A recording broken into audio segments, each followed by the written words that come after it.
আপনারা যারা আমাদের এই গল্পগুলো শুনতে ভালোবাসেন তাদের জন্য রইল বং এভরিথিংয়ের আজকের বিশেষ গল্প, পার্থ চট্টোপাধ্যায় রচিত একটি কবজের কাহিনী। শান্তনু আর সুনির্মল একই অফিসে একই দিনে চাকরি যোগ দিয়েছিল। স্যামসাং অ্যান্ড ডাটসন কোম্পানিতে ঢোকার আগে তারা কেউই কাউকে চিনত না। শান্তনু বরাবর কলকাতায় আছে, সে কলকাতা কলেজ থেকেই বিএ পাশ করেছে।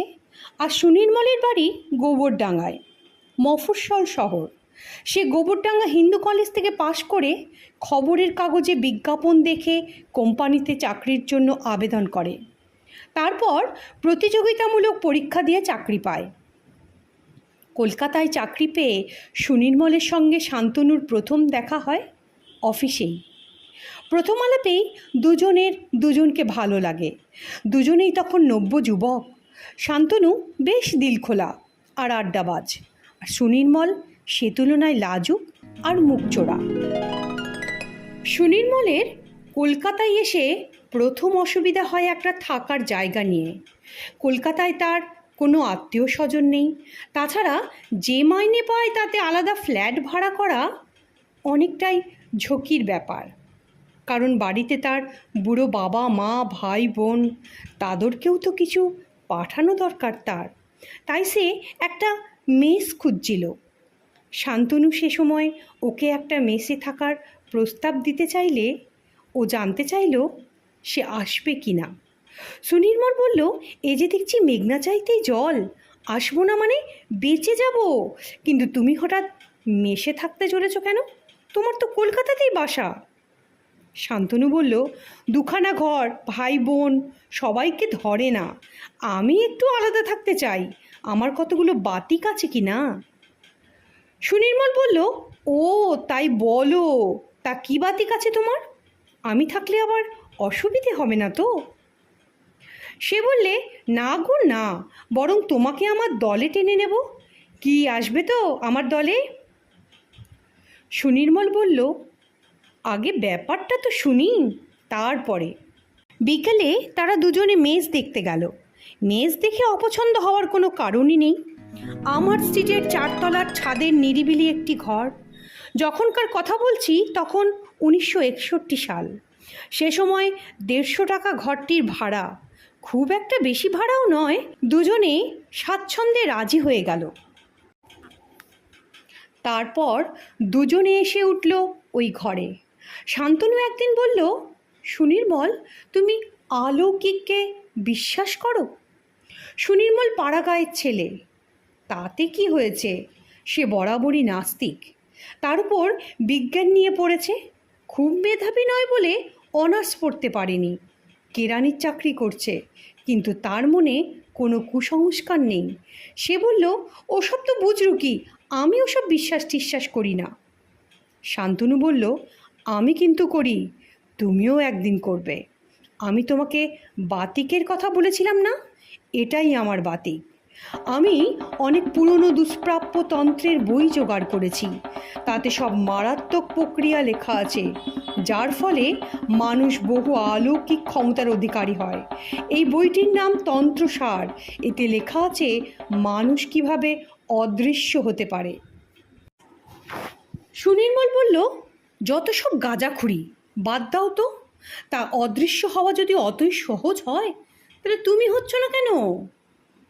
শান্তনু বলল, উফ, উপায়টা অত সহজ নয়, বুঝেছ? জিনিসপত্র জোগাড় করাই কঠিন।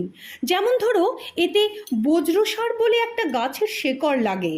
ওই গাছ একমাত্র তরাইয়ের গভীর জঙ্গলে পাওয়া যায়। কি করে এসব পাবো বলো তো? ওই দেখো, মানুষ ইচ্ছা করলে যে কোনো জীবদেহ ধারণ করতে পারে। যেমন তোমাকে ইচ্ছা করলে আমি বেড়াল বা কুকুর বানাতে পারি। এর জন্য লাগবে নীল পদ্মের মধু। সেই মধু হয় মানস সরোবরে, সে তো চীনের মধ্যে, সেখানে যাব কি করে? এসব কারণেই ইচ্ছে থাকলেও উপকরণ জোগাড় করা যাচ্ছে না ভাই। সুনির্মল হেসে বলল, আচ্ছা, এত সব বড় বড় ব্যাপারে আমার উৎসাহ নেই বাপু। মন্ত্র বলে বা কোনো অলৌকিক প্রভাবে চাকরির কি কোনো উন্নতি সম্ভব? শান্তনু বলল, হ্যাঁ, তাও সম্ভব। তুমি তো গ্রামের ছেলে। তুমি নিষ্ফলা বেলগাছের পাতা আর সারস পাখির দাঁত একসঙ্গে তাবিজ করে পড়লে বশীকরণ সম্ভব। এর ফলে চাকরিতে উন্নতিও সম্ভব। কিন্তু নিষ্ফলা বেলগাছ খুব বিরল। গাছটি বৃদ্ধ হওয়া চাই, অথচ তাতে কোনোদিনও যেন ফল না ধরে। যদি কোনো দিন পাও আমাকে দিও, তোমাকে মন্ত্রশক্তি দেখিয়ে দেব।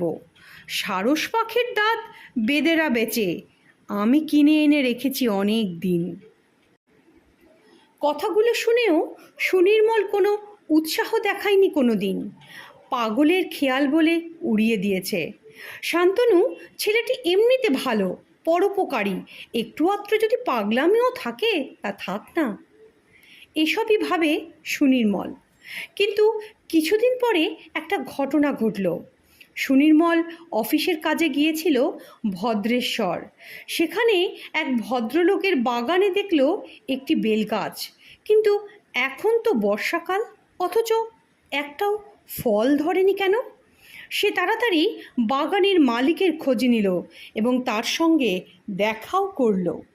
ভদ্রলোক বলল, আপনি কি কোনো মহাজন, গাছ জমা নেন? সুনির্মল বলল, না না, আমি একজন বিজ্ঞানী, বেলগাছ নিয়ে গবেষণা করছি। আপনার বেলগাছে এবার বেল হয়নি কেন? ভদ্রলোক বললেন, এবার কেন মশায়, কোনো দিনই হয়নি। নিষ্ফলা গাছ, বেলগাছ দেবতা, কাটতে নেই তাই রেখে দিয়েছি। সুনির্মল বলল, আমি কি একটি পাতা নিয়ে যাব, যদি কিছু মনে না করেন? ভদ্রলোক অবাক হয়ে বলল, বেল পাতা নেবেন? তাতে এত সংকোচ কেন? নিন নিন, যত খুশি নিন। তবে গবেষণা করে যদি গাছটায় ফল ফলাতে পারেন তাহলে কিন্তু আমি আপনার কৃতজ্ঞ থাকব মশাই। রাতে সুনির্মল কাগজের মোড়কে করে কতগুলো বেলপাতা এনে শান্তনুকে দিয়ে বলল, এই নাও তোমার সেই নিষ্ফলা গাছের বেলপাতা, এবার বানাও দেখি তাবিজ। শান্তনু অবাক হলো, বলল, রিয়েলি? ওফ, আমি এতদিন ধরে খুঁজে পাইনি। তবে তাবিজ তৈরি করতে গেলে অমাবস্যা পর্যন্ত অপেক্ষা করতে হবে। আজ কি তিথি? সুনির্মল বলল, চতুর্থী। শান্তনু বলল, এখনও 11 দিন বাকি। অমাবস্যার দিন গভীর রাতে তাবিজ তৈরি করে শান্তনু সুনির্মলকে দিয়ে বলল, পড়ো। সুনির্মল বলল, কে, আমি? তুমি পাগল হয়েছ নাকি?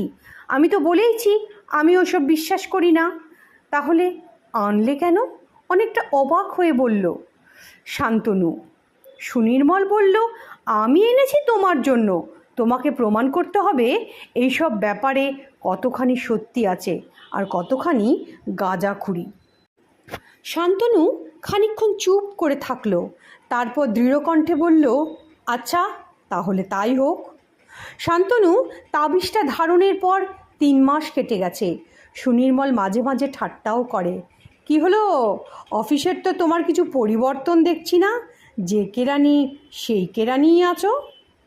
শান্তনু শুধু হাসে। এমনি করে আরও 4 মাস কেটে যায়। হঠাৎ একদিন শান্তনুকে ম্যানেজিং ডিরেক্টর ডেকে পাঠালেন।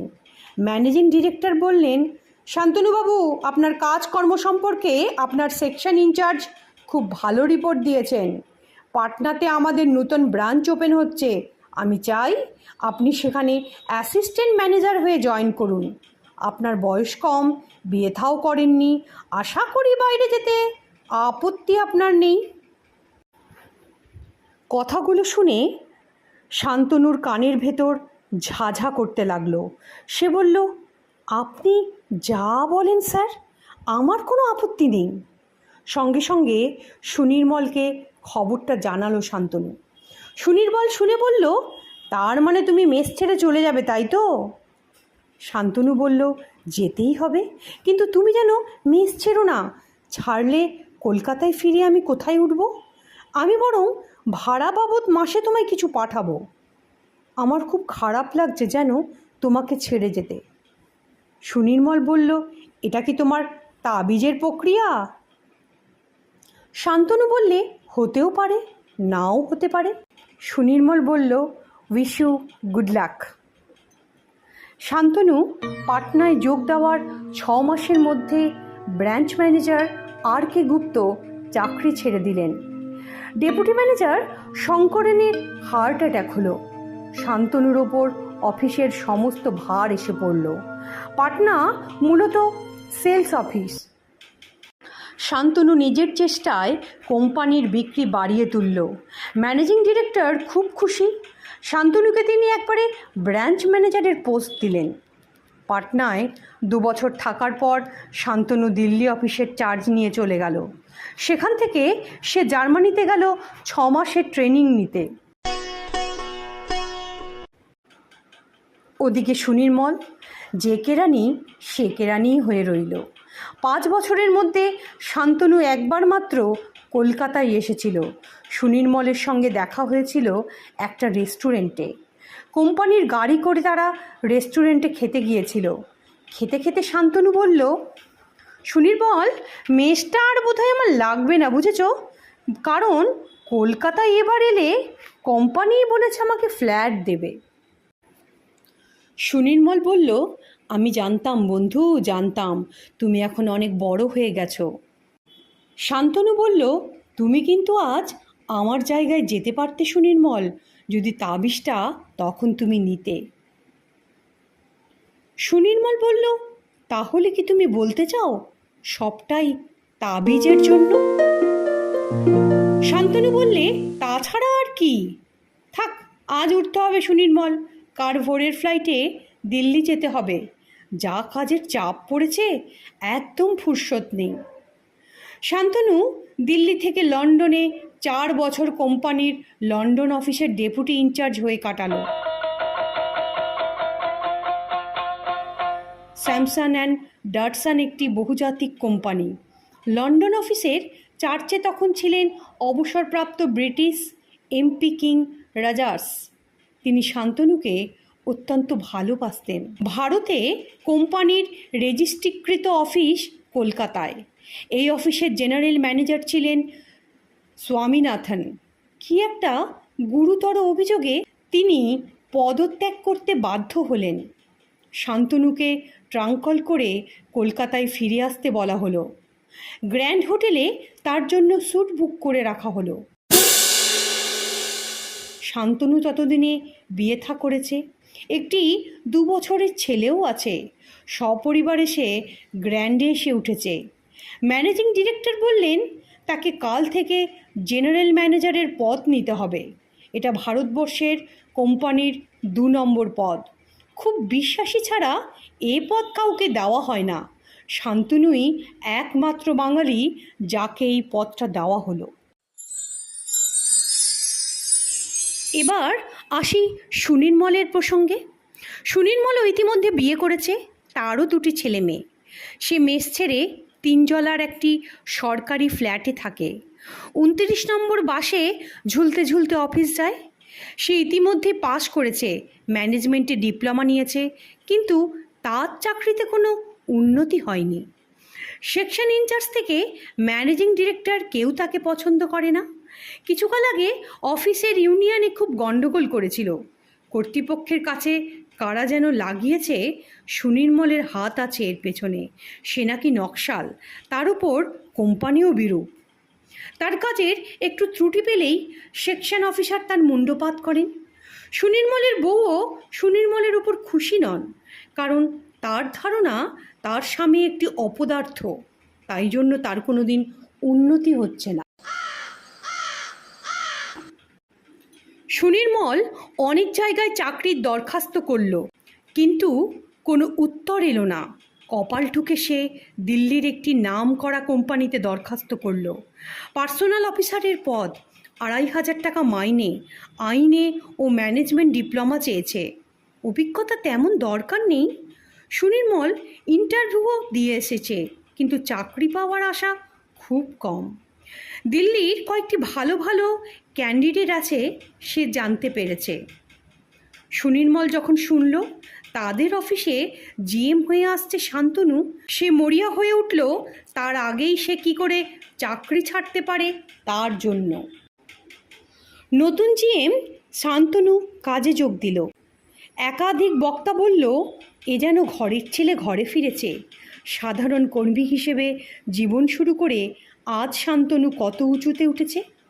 আন্তরিকতা, যোগ্যতা থাকলে যে কোনো মানুষই বড় হতে পারে, এটি তারই প্রমাণ। মিটিংয়ের পর সুনির্মল তার টেবিলে বসে কাজ করছে। এমন সময় বেয়ারা এসে বলল, জিএম সাহেব আপনাকে ডাকছেন। খুব সংকোচের সঙ্গে সুনির্মল শান্তনুর চেম্বারে ঢুকল। কার্পেট পাতা বিশাল সাজানো ঘর, বিরাট টেবিলের সামনে 3-4টে ফোন, ফ্ল্যাক্স, কম্পিউটার। শান্তনুর চেহারার পরিবর্তন হয়েছে অনেক। সে এখন ফ্রেঞ্চ কাট দাড়ি রেখেছে। সুনির্মল বলল, বন্ধু, আমি কিন্তু কখনো ভুলিনি আমরা একসাথে জীবন শুরু করেছিলাম। তুমি এখন অনেক বড় হয়েছ, এটা বিশাল গর্ব। শান্তনু সব শুনে একটু হাসল। সুনির্মল একটু সাহস পেয়ে বলল, স্বীকার করতেই হবে কবজের আশ্চর্য গুণ। একদিন তুমি আমাকে কবজটা দিতে চেয়েছিলে, আমি নিইনি। আজ ভাবি সেদিন কি ভুলই না করেছিলাম। কবজটি যদি নিতাম তাহলে হয়তো আজ তোমার জায়গায় আমি বসতাম। শান্তনু হেসে বলল, না ভাই, সেটা বোধহয় ঠিক কথা নয়। কবজটা আমি পড়েছিলাম বটে, কিন্তু আমি কর্মজগতে ঢুকে দেখেছি কাজই যোগ্যতার মাপকাঠি। কোনো কোম্পানি ঘাস খায় না, তারা প্রকৃত কাজের লোককে মর্যাদা দেয়। আমি গর্ব করে বলতে পারি, আমি এখন আর ভাগ্য মানি না, মানি কর্মই সব। সুনির্মল বলল, তুমি কি কবজটি এখনো পড়ে আছো? শান্তনু একটু থমকে গেল, খানিকক্ষণ ভাবল, তারপরে বলল, হ্যাঁ হ্যাঁ, এখনও পড়ে আছি। বলতে পারো ওটা আমি খুলিই নি, কিন্তু ওর প্রতি আমার আর কোনো আস্থা নেই, বুঝলে। সুনির্মল বলল, তুমি ঠিক বলছো তো? শান্তনু বলল, হ্যাঁ হ্যাঁ, আমি ঠিকই বলছি। সুনির্মল বলল, তবে কি তুমি ওটা আজ আমায় দিতে পারো? শান্তনু বললে, ওই কবজ তো, আলবাত পারবো, এই তো খুলে দিচ্ছি। সুনির্মল, গত 10 বছর ধরে আমার ধ্যান ধারণা একদম পাল্টে গেছে। যোগ্যতাই সব। কোম্পানির বিচার নির্ভুল, তারা খাঁটি জহুরির মতো জহর চেনে। আবার বলছি, আমি আজ উঠেছি সম্পূর্ণ নিজের যোগ্যতায়। এর পেছনে কোনো অলৌকিক ঘটনা নেই। যেটা একদিন বিশ্বাস করতাম সেটা ছিল আমার ছেলে মানুষই, পাগলামো। ঠিকমতো কাজ করো, ঠিক যোগ্য মর্যাদা পাবে। বাঙালি কাজ করতে ভুলে গেছে, সস্তায় তারা চায় বাজিমাত করতে। আমি দিনে 18 ঘন্টা পরিশ্রম করি। হ্যাঁ, ভালো কথা, আমাদের ব্যক্তিগত বন্ধুত্বের সম্পর্ক আর অফিসের সম্পর্ক কিন্তু আলাদা, বুঝেছ? কাজ না করলে আমি কিন্তু তোমাকে স্পেয়ার করব না। কথাগুলো শুনে সুনির্মল বলল, থ্যাংক ইউ স্যার। তার মুখে ইস্পাতের ছুরির মতো ব্যঙ্গের হাসি খেলে গেল। সে চলে যাচ্ছিল। শান্তনু তাকে বলল, এটা নিয়ে যাও, আজ থেকে এটা তোমার, দেখো ভাগ্য ফেরাতে পারো কিনা। কবজটা সুনির্মলের হাতে তুলে দিল শান্তনু। টলতে টলতে সুনির্মল বেরিয়ে এলো। তারপর কবজটা পড়ল তার হাতে, কিন্তু একটা অসহ্য যন্ত্রণায় সে যেন কেঁদে কোকিয়ে উঠতে চাইল। বড় দেরি হয়ে গেছে, বড় দেরি হয়ে গেছে। এ জীবনটা তার কাছে এখন দুঃসহ। শান্তনুর অধীনে তার চাকরি করা আর সম্ভব নয়, কিছুতেই নয়। ভাবতে ভাবতে সে হাওড়া ব্রিজ দিয়ে হেঁটে যাচ্ছিল, আর হাওড়া ব্রিজের নিচের দিয়ে গঙ্গার দিকে তাকাতেই তার মনটা যেন কেমন হয়ে গেল। কিছুক্ষণ পরে হঠাৎ পথচারীরা দেখল এক ভদ্রলোক হাওড়া ব্রিজ থেকে গঙ্গায় ঝাঁপ দিচ্ছে। প্রায় 2 ঘন্টা চেষ্টার পর জল পুলিশের লোকেরা তার মৃতদেহ জল থেকে তুলল। এই ঘটনার 2 দিন পরে সুনির্মলের বউ একটি চিঠি পেল। পড়ে সে হাউমাউ করে কাঁদতে লাগলো। দিল্লির একটি বিখ্যাত প্রতিষ্ঠান ECM সুনির্মলকে তাদের পার্সোনাল ম্যানেজার হিসেবে নিযুক্ত করেছে। তাকে প্লেনে দিল্লি আসতে বলা হয়েছে, ভাড়া দেবে কোম্পানি নিজেই। শ্রোতা বন্ধুদের উদ্দেশ্যে অনুরোধ, আমার এই গল্পটা যদি আপনাদের ভালো লাগে, চ্যানেলটাকে লাইক, সাবস্ক্রাইব আর শেয়ার করতে ভুলবেন না কিন্তু।